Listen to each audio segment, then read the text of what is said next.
ప్రాథమిక విధులు కింది వాటిలో ఏవి ప్రాథమిక విధుల కిందకి రావు? మీకు చిన్న ఎగ్జాంపుల్ చెప్తాను.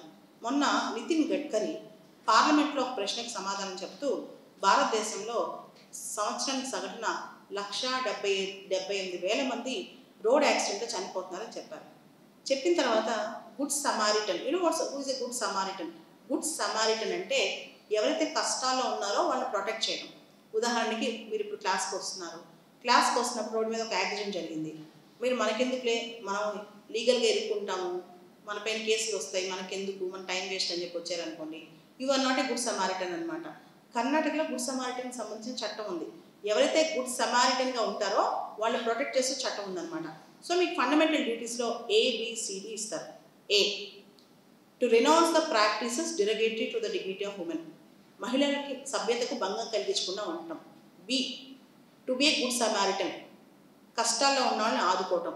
C, prevention of cruelty towards animals, అంటే to have compassion over living creatures, ఇతర జీవుల పట్ల భూతదయ కలిగి ఉండటం. D, చిన్న పిల్లల్ని స్కూల్కి పంపించడం. ఈ నాలుగిట్లో ఏది మన ప్రాథమిక విధిలో లేదు? గుడ్ సమారిటన్ లేదు. అలానే డ్యూటీ టు పే ట్యాక్స్, పన్ను కట్టడం అనే బాధ్యత లేదు. అదేవిధంగా డ్యూటీ టు ఓట్, అక్కడెక్కడ రాసలేదు ఖచ్చితంగా మనం ఓట్ వేయాలని. ఇలా మధ్యలో కన్ఫ్యూజ్ చేసే క్వశ్చన్స్ పడతారు. సో అన్లెస్ మీకు స్పష్టంగా అవగాహన ఉంటే, మీకు వీటిపైన స్పష్టమైన అవగాహన ఉంటే మీరు ఈజీగా మార్క్స్ సాధించగలరు అనమాట. ఇది దీనిలో ఫస్ట్ చాప్టర్. అలానే ఇండియన్ కాన్స్టిట్యూషన్లో చూస్తే కనుక కాన్స్టిట్యూషన్ డెవలప్మెంట్, రాజ్యాంగం ఎలా తయారైంది, రాజ్యాంగ నిర్మాణం ఎలా జరిగింది, మెయిన్గా మీరు 1773 నుంచి 1947 వరకు చదువుకోవాలి. ఎలాంటి క్వశ్చన్ అడగవచ్చు?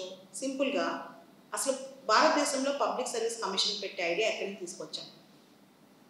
మాంటాక్ Chelmsford reforms. Separate electorates 1909, Minto Morley reforms. చిన్న ప్రశ్నలు పెద్ద ప్రశ్నలు. లేదా మొట్టమొదటిసారిగా భారతదేశం ఆల్ ఇండియా ఫెడరేషన్ అనే కాన్సెప్ట్ ఎక్కడి నుంచి వచ్చింది? Government of India act 1935. All India federal railway authority అనే కాన్సెప్ట్ ఎక్కడ స్టార్ట్ అయింది?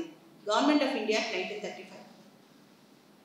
బైకామరల్ లెజిస్లేచర్ అనే విధానం ఎక్కడ స్టార్ట్ అయింది? ఇట్లా ప్రశ్నలు కాన్స్టిట్యూషనల్ డెవలప్మెంట్లో వస్తాయి. ఇవి చాలా డైరెక్ట్గా ఉంటాయి. 2 పుస్తకాలు కరెక్ట్గా చదివితే సరిపోతుంది. ఒక ఏ క్వశ్చన్స్ వస్తే కూడా మనకు అర్థమవుతుంది. దీనిలో ఏ క్వశ్చన్స్ వస్తే కూడా మనకు అర్థమవుతుంది. మీరు బేసికల్గా 1773 నుంచి స్టార్ట్ అవుతే, రెగ్యులేటింగ్ యాక్ట్ 1773 నుంచి స్టార్ట్ అయితే, ఇండియన్ ఇండిపెండెన్స్ యాక్ట్ 1947 వరకు చూసుకుంటే ఈజీగా గ్రహించవచ్చు అన్నమాట. దీనిలో ఏ ప్రశ్నలు వస్తాయి, ఎలాంటి ప్రశ్నలు వస్తాయని చెప్పి.